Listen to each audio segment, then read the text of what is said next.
এখন আরেকটা প্রশ্ন থাকে যে রাসূলের নামে কুরবানি করা যাবে কিনা। জি না, রাসূলের নামে নয়, কুরবানি তো হবে একমাত্র আল্লাহর নামে। যে একটা বললাম যে হুররিমাত আলাইকুমুল মাইতাতু ওয়াদ্দামু ওয়া লাহমুল খিনজির ওয়া মা উহিল্লা লিগাইরিল্লাহি বিহি, তোমাদের জন্য হারাম করা হয়েছে মৃত পানি, কোনো হালাল জিনিসেরই রক্ত এবং শূকরের মাংস এবং ওই পশু যেটা হালাল ছিল কিন্তু আল্লাহর নাম ব্যতীত অন্য কারুকে খুশি করার জন্য আল্লাহর নাম ব্যতীত জবাই করা হয়েছে, এটা সম্পূর্ণ হারাম হয়ে যাবে। অতএব রাসূলের নামেও কুরবানি হবে না। আরে ভাই, আর একটা কথা তো বুঝেই আসে না, রাসূলের নামে আপনি কুরবানি দিয়ে কি বোঝাতে চাচ্ছেন? যে আপনি রাসূলকে খুব ভালোবাসেন, খুব মহব্বত করেন, অথচ ইবাদত কবুলের মৌলিক যতগুলো শর্ত, সেই শর্তের অন্যতম শর্ত হচ্ছে এই পশুটা কুরবানি করব আল্লাহ রাব্বুল আলামিনকে রাজি এবং খুশি করার জন্য, আল্লাহর নামে, রাসূলের তরিকায়, রাসূলের সুন্নাতে, রাসূলের পদ্ধতিতে, হয়েই তো গেল আল্লাহ রাসূলের জন্য। আপনি পশুটা কুরবানি করবেন, এই যে নামাজ, রোজা, হজ, জাকাত, এগুলো পড়ি কার জন্য? আল্লাহর জন্য। নামাজ পড়ি আল্লাহর জন্য, রোজা রাখি আল্লাহর জন্য, জাকাত দেই আল্লাহর জন্য।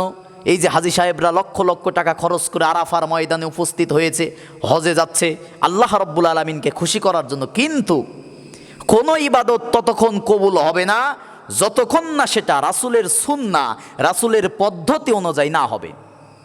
তো রাসূলের নামে তো কুরবানি হবে না, রাসূলের পদ্ধতিতে, রাসূল যেভাবে কুরবানি করতে বলেছেন, যেভাবে ছুরি চালাতে বলেছেন, যেভাবে মাংস বন্টন করতে বলেছেন, যেভাবে কুরবানি দিয়েছেন, শুধু কুরবানি না, নামাজটা কিভাবে পড়তে হবে, আল্লাহ কোরআনে নামাজ পড়ার কথা বলেছেন, আর সেটা কিভাবে রুকু, সেজদা, দোয়া, তাসবিহ, তাহলিল পাঠ করতে হবে, সেটা রাসূলের সুন্নাহ, রাসূল শিক্ষা দিয়েছে। অতএব প্রত্যেকটা ইবাদত কবুলের মৌলিক তিনটি শর্ত।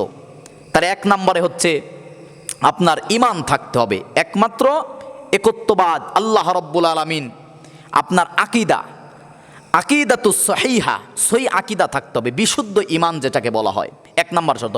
এটা শুধু কুরবানির ক্ষেত্রে না, এটা নামাজ, রোজা, হজ, যাকাত, দান, সদকা সব কিছুর জন্য।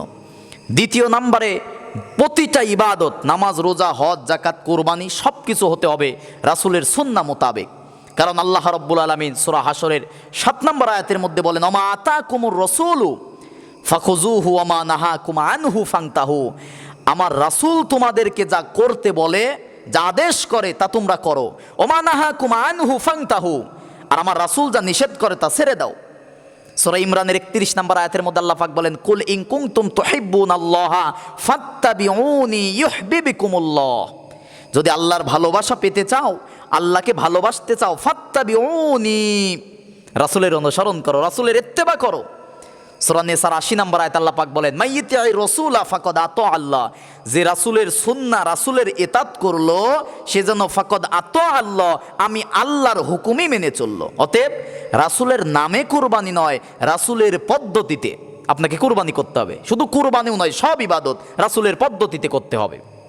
আর একটা বিষয় যেটা রাসূলের মহব্বতে, রাসূলের ভালোবাসায়, রাসূলের পক্ষ থেকে আপনি দিতে পারেন, সেটা যে কোনো ব্যক্তির পক্ষ থেকেই আপনি দিতে পারেন, কিন্তু নামে দেওয়াটা, যদিও নিয়াত ভালো, কিন্তু আমরা বলা কথাটা তো অনেকে শিরকের পর্যায়ে চলে যাচ্ছে।